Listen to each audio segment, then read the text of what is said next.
Hello everyone. NCERT गणित कक्षा 11वीं में आपका स्वागत है। तो इसी क्रम में आज हम प्रश्नावली 5C का प्रश्न क्रमांक दूसरा सॉल्व कर रहे हैं, जिसका पार्ट 1 हम लोग पहले सॉल्व कर चुके हैं और आज हम इसका पार्ट सेकंड सॉल्व कर रहे हैं। उसके बाद अगला सॉल्व करेंगे। तो इसी क्रम में इसे हम सॉल्व करते हैं। तो हमें इसमें दिया गया है निम्नलिखित का मापांक और कोणांक ज्ञात कीजिए। तो हमें बिल्कुल पार्ट 1 की तरह इसे सॉल्व करना है। हम पार्ट 1 सॉल्व कर चुके हैं, तो बस आपको ध्यान से देखते रहना है, आपको बिल्कुल भी सब समझ में आ जाएगा। तो अगर आपने पार्ट 1 नहीं देखा है तो आप उसे पहले देख लीजिए, तो आपको यह बिल्कुल आसानी से समझ में आ जाएगा। तो चलिए, तो अब हम इसमें आगे देखेंगे। तो सबसे पहले हम हल लिख लेते हैं। उसके बाद तो हमने जो हमें दिया गया था वो हमने लिख लिया है -1 - i अंडर रूट 3। तो क्या हम इसे a + ib के बराबर लिख सकते हैं? तो आंसर है बिल्कुल लिख सकते हैं, क्योंकि a + ib यानी कि ये भी एक सम्मिश्र संख्या है और ये भी एक सम्मिश्र संख्या है, जिसका एक भाग वास्तविक होता है और एक भाग काल्पनिक होता है। वह हमारी सम्मिश्र संख्या कहलाती है। तो अब हम इसे बराबर z के बराबर भी लिख सकते हैं, क्योंकि z बराबर ही सम्मिश्र संख्या a + ib होता है। तो अब हम इसमें से a और b का मान निकालेंगे। तो उसके लिए फॉर्मूला देख लीजिए कोणांक और मापांक के लिए, ताकि आपको सब समझ में आ जाए। बस आपको ध्यान से देखते रहना है। तो देख लीजिए, ये रहा हमारा मापांक के लिए फॉर्मूला। तो मापांक या परिमाण एक ही बात होती है, जिसे हम माड भी बोलते हैं। तो r का मापांक या r मॉड बराबर √a² + b²। ये हमारा फॉर्मूला है मापांक का। और ये रहा हमारा कोणांक का फॉर्मूला। ये रहा कोणांक थीटा बराबर tan−1b/a। तो अब हम इसमें a और b का मान निकाल के इसमें रखेंगे फॉर्मूले में, तो हमें हमारा आंसर पता चल जाएगा। तो अब हम सबसे पहले a और b के मान निकालेंगे। तो बस आपको ध्यान से देखते रहना है। तो a का मान बताइए कितना हो जाएगा? क्या आप बता सकते हैं a का मान कितना होगा? तो आंसर है, अगर हम a का मान निकालेंगे तो a का मान -1 निकलेगा। क्यों निकलेगा? क्योंकि a कैसा है? वास्तविक भाग है, और इस साइड वास्तविक भाग क्या है? -1 है। और आप वास्तविक और काल्पनिक भाग जानते ही हैं। तो वास्तविक और काल्पनिक भाग क्या होते हैं? जिसमें i साथ में होता है वह हमारा काल्पनिक भाग होता है, और जिसमें i साथ में नहीं होता है वह हमारा कैसा भाग होता है? वास्तविक भाग। तो आगे देखते हैं। तो a बराबर जब हम इससे तुलना करेंगे तो a बराबर कितना आ जाएगा? -1। और b बराबर कितना हो जाएगा? -√3। -√3। अब आप सोच रहे होंगे कि b बराबर ये -√3 लिख दिया, ये i क्यों नहीं लिखा? तो i को i से कैंसिल कर दीजिए, क्योंकि बराबर के इस साइड i है और बराबर के इस साइड भी i है। दोनों कैंसिल कर दीजिए। या आप ये समझ लीजिए कि i एक केवल चिन्ह मात्र है, ये है बताता है कि यह काल्पनिक संख्या है या वास्तविक संख्या। तो बस अब आपको कुछ भी नहीं करना है। अब हमें इसका क्या ज्ञात करना है? तो आंसर है मापांक और कोणांक। तो सबसे पहले मापांक के लिए फॉर्मूला देख लेते हैं। तो मापांक के लिए हमारा फॉर्मूला कुछ इस प्रकार है। मापांक r बराबर r, जिसे हम ये मॉड का साइन लगा हुआ है, मॉड का साइन बना हुआ है, आपको बस समझना है, बराबर √a² + b²। तो चलिए लिख लेते हैं फॉर्मूला, और इसमें a और b का मान रख देंगे तो हमारा मापांक पता चल जाएगा। तो जो हमारा फॉर्मूला दिया गया था वो मैंने लिख लिया है। अब उसके बाद आगे इसे सॉल्व करेंगे।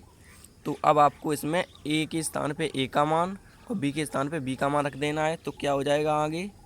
r का मापांक या मॉड बराबर, याद रखिए इसे परिमाण भी बोलते हैं। तो a के स्थान पे a का मान कितना दिया गया है? -1।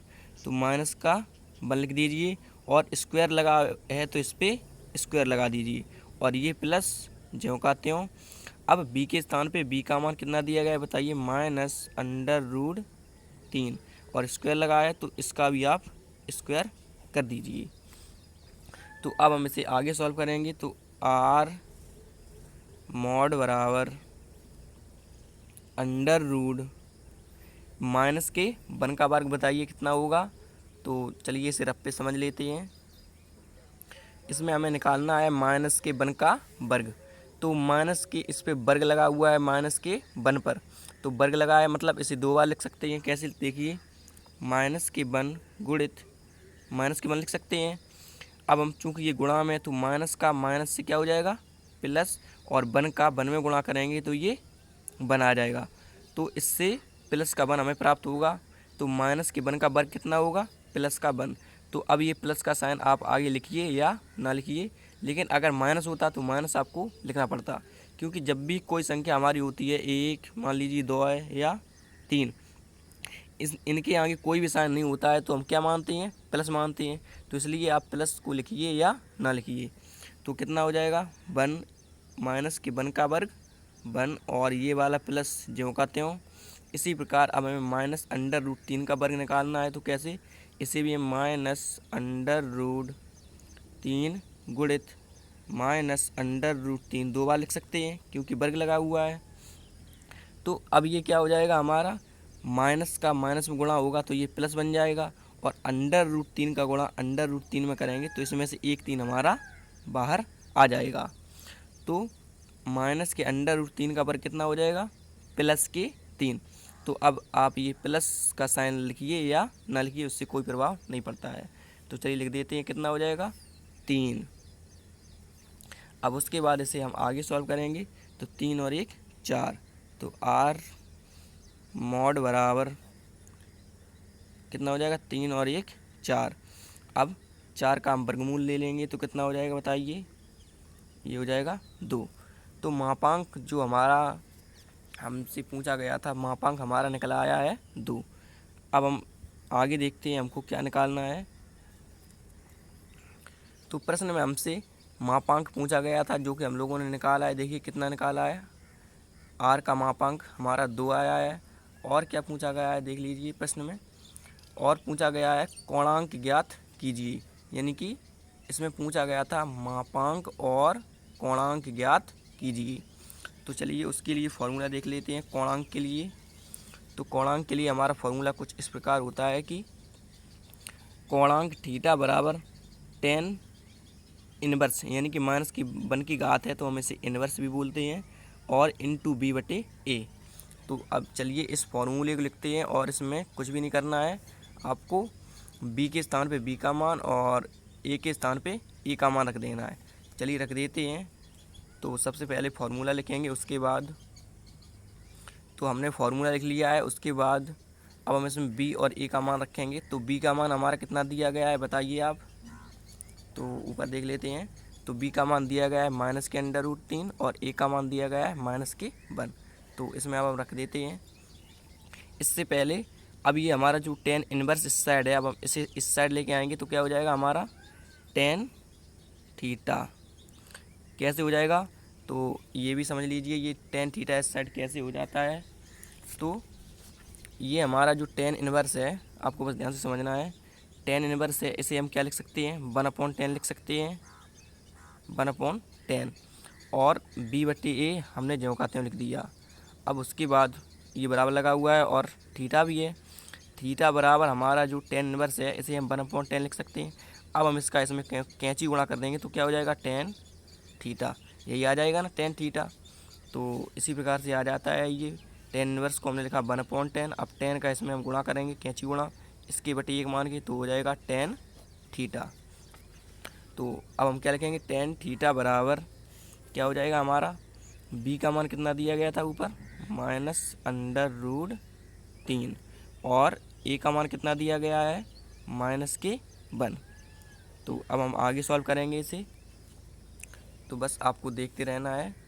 तो tan थीटा बराबर ये माइनस से ये माइनस कैंसिल हो जाएगा और √3 बचेगा और बटे 1, बटे में 1 लिखिए या ना लिखिए उससे कोई प्रभाव नहीं पड़ता है। तो अब आप बताइए कि √3 tan में कितने का मान है। तो चूँकि हमें क्या निकालना है, कोणांक यानी कि थीटा का मान निकालना है, इसलिए अब हम थीटा का मान निकालेंगे। तो अब आपको बताना है कि ये tan थीटा tan में कितने का मान है। तो आप कहेंगे tan 60 डिग्री। तो ये 60 डिग्री का मान है। तो अब हमें चूँकि थीटा निकालना है तो अब आप इसमें tan से tan कैंसिल कर दीजिए। तो ये आपका थीटा बराबर आ जाएगा 60 डिग्री। तो एक तो ये हो गया। ये किस में निकला है, प्रथम चतुर्थांश में, क्योंकि प्रथम चतुर्थांश में क्या होता है 90 माइनस की थीटा से 360 प्लस की थीटा तक होता है। तो उसके लिए आपको चतुर्थांश देखना पड़ेगा। चलिए देख लेते हैं। तो चतुर्थांश हमारा कुछ इस प्रकार है कि इसके बारे में भी चलिए समझ लीजिए। ये हमारा प्रथम चतुर्थांश है, ये हमारा द्वितीय चतुर्थांश है, और ये हमारा तृतीय चतुर्थांश है, और ये हमारा चतुर्थ चतुर्थांश है। प्रथम चतुर्थांश में क्या होता है, इसमें जो मान होते हैं वो 90 माइनस थीटा से 360 प्लस थीटा तक होते हैं। और इसमें क्या होता है द्वितीय चतुर्थांश में, इसमें 90 प्लस थीटा से 180 माइनस के थीटा, और तृतीय चतुर्थांश में 180 प्लस थीटा से 270 माइनस थीटा, और चतुर्थ चतुर्थांश में 270 प्लस थीटा से 360 माइनस के थीटा के बीच मान होते हैं। और ये भी समझ लीजिए कि पहले में जो हमारा प्रथम चतुर्थांश है या फर्स्ट क्वाड्रेंट इसे बोलते हैं, तो इसमें क्या होता है सभी धनात्मक होते हैं। और जो हमारा ये सेकंड होता है इसमें क्या होते हैं साइन और कोसेक प्लस के होते हैं और बाद बाकी ऋणात्मक। इसी प्रकार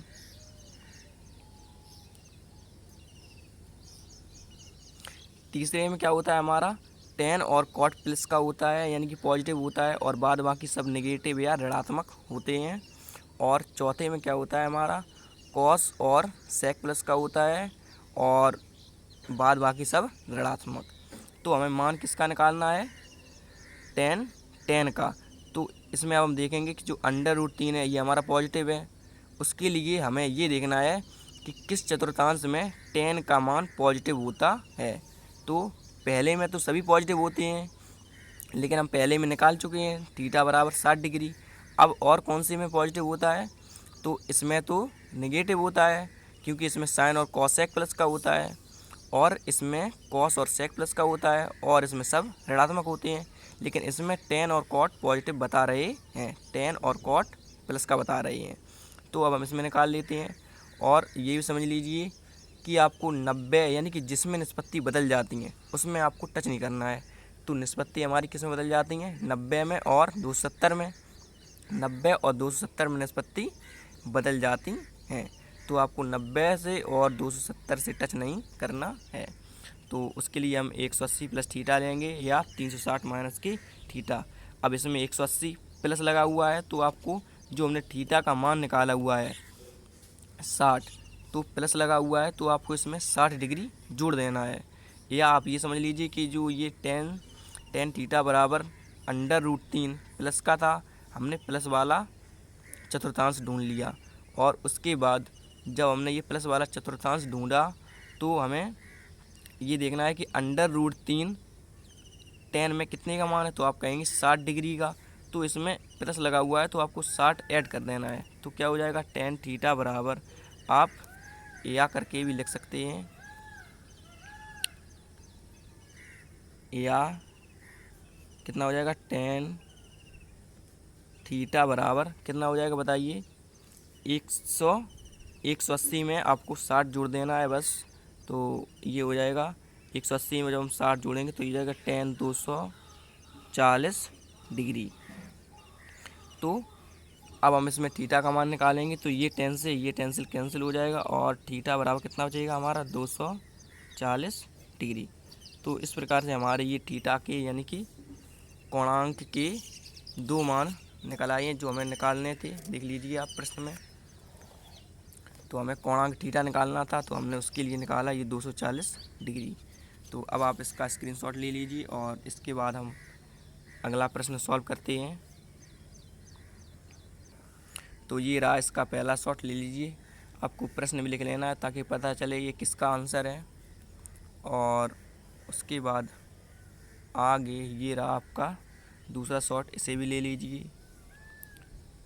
और उसके बाद आगे ये रहा आपका लास्ट शॉट। तो इसके बाद हम पार्ट अगला इसका तीसरा देख लेते हैं। तो हमें इसका ये पार्ट तीसरा दिया गया है, तो इसे भी हम बिल्कुल उसी प्रकार से सॉल्व करेंगे। देखिए कैसे, तो इसे सॉल्व करते हैं। तो हमें इसमें जो दिया गया था वो हमने लिख लिया है। अब हम इसके बराबर में क्या लिखेंगे, a प्लस के आई बी, क्योंकि फॉर्मूले में हमारे a और b में मान दिए होते हैं मापांक और कोणांक के। हमें इसका भी मापांक और कोणांक ज्ञात करना है। और बराबर इसे z लिख सकते हैं, क्योंकि z एक सम्मिश्र संख्या होती है और ये दोनों हमारी कैसी हैं, सम्मिश्र संख्याएं। तो अब हम इसमें a और b का मान निकालेंगे। तो बताइए आप a का मान कितना होगा। तो आप कहेंगे a बराबर 5, क्योंकि वास्तविक भाग बराबर वास्तविक भाग और काल्पनिक भाग बराबर काल्पनिक भाग। तो और b बराबर कितना हो जाएगा, 12, और b बराबर कितना हो जाएगा, 12। तो i से i आप कैंसिल कर दीजिए, या आप ये समझ लीजिए कि ये एक चिन्ह मात्र है। ये हमें यह बताता है कि यह काल्पनिक संख्या है या वास्तविक संख्या। तो अब हम इसमें मापांक के लिए और कोणांक के लिए फॉर्मूला देख लेते हैं। तो पहले हमें इसमें मापांक निकालना है, तो मापांक वाला फॉर्मूला देख लेते हैं क्या होता है हमारा। तो मापांक वाला फॉर्मूला हमारा होता है r मॉड बराबर under root a square plus b square. चलिए लिख लेते हैं। तो हम लिखेंगे मापांक मॉड बराबर r मॉड बराबर अंडर रूट a स्क्वायर और प्लस b स्क्वायर, ये फार्मूला होता है। तो अब हम इसमें a और b का मान रख देते हैं। चलिए, तो हमें दिया गया है r मॉड बराबर अंडर रूट a स्क्वायर का मान यानी कि a का मान कितना दिया गया है, तो ऊपर आप देख सकते हैं 5 दिया गया है। तो हम लिखेंगे 5 और स्क्वायर लगा है, तो आपको इस पर स्क्वायर लगा देना है और ये प्लस जो कहते हो। उसके बाद b का मान कितना दिया गया है, तो आप कहेंगे 12, तो लिख दीजिए 12 और स्क्वायर है तो इसको भी स्क्वायर लगा दीजिए। अब हम इसे आगे सॉल्व करेंगे। तो r मॉड बराबर अंडर रूट 5 का वर्ग बताइए कितना होता है, 25, और प्लस 12 का वर्ग कितना होता है, 144। तो अब हम इन दोनों को ऐड करेंगे तो कितना आ जाएगा, r मॉड बराबर ये आ जाएगा 169, और उसके बाद 169 का वर्गमूल ले लीजिए। तो r मॉड बराबर कितना आ जाएगा, 13। तो हमें जो मापांक निकालना था r मॉड, तो उसका मान आया है कितना, 13। तो अब हमें इसका क्या ज्ञात करना है, कोणांक ज्ञात करना है। तो उसके लिए फार्मूला देख लेते हैं। तो उसके लिए फार्मूला कुछ इस प्रकार होता है कि कोणांक थीटा बराबर 10 पे पावर माइनस के 1। अभी हम लोग समझ चुके हैं कैसे ये आता है। तो एक बार फिर से समझ लीजिए कि ये 10 पे पावर माइनस के 1 है। इसे हम 1/10 लिख सकते हैं। तो 1/10 होगा, उसका हम इसमें गुणा कर देंगे तो tan थीटा बराबर b/a फार्मूला बन जाता है। तो हमें चूँकि थीटा का मान ज्ञात करना है, तो हम इसी में ही b और a का मान रख देते हैं। तो b और a का मान क्या है, b का मान 12/5 और a का मान 5। b का मान 12 दिया गया है और a का मान 5। तो अब हम इसमें फार्मूला में रख देंगे। तो चलिए उससे पहले हम फार्मूला लिख लेते हैं एक बार। तो हमारा फार्मूला दिया गया है, ऊपर देखिए आप, कोणांक थीटा बराबर tan इनवर्स और b/a, ये हमारा फार्मूला दिया गया है। तो अब हम इसे हटा देते हैं, और चूँकि हमें थीटा का मान निकालना होता है, कोणांक यानी कि थीटा का मान निकालना है, तो हम tan इनवर्स और इसमें अब b का मान रख देते हैं। तो b का मान हमारा क्या दिया गया बताइए, 12 और a का मान 5। चलिए रख देते हैं। तो हमें b का मान दिया गया था 12 और a का मान 5। तो इसी प्रकार से ये हमारा कोणांक भी निकल आएगा। तो ये हमारे मापांक और कोणांक इसके निकल आएंगे। तो इसी के साथ अब हम आगे अगला प्रश्न सॉल्व करेंगे। तो आप इसका स्क्रीनशॉट ले लीजिए। तो आशा करता हूँ कि यह प्रश्न आपको अच्छे समझ में आ गए होंगे। अब हम इसी के साथ अगला प्रश्न सॉल्व करेंगे। तो चलिए आप इसका स्क्रीनशॉट ले लीजिए।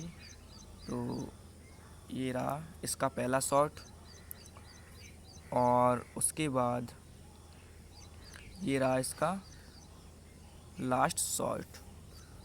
तो आशा करता हूँ कि यह प्रश्न आपको अच्छे से समझ में आ गया होगा। तो अब हम इसी के साथ अगला प्रश्न सॉल्व करेंगे। Thank you.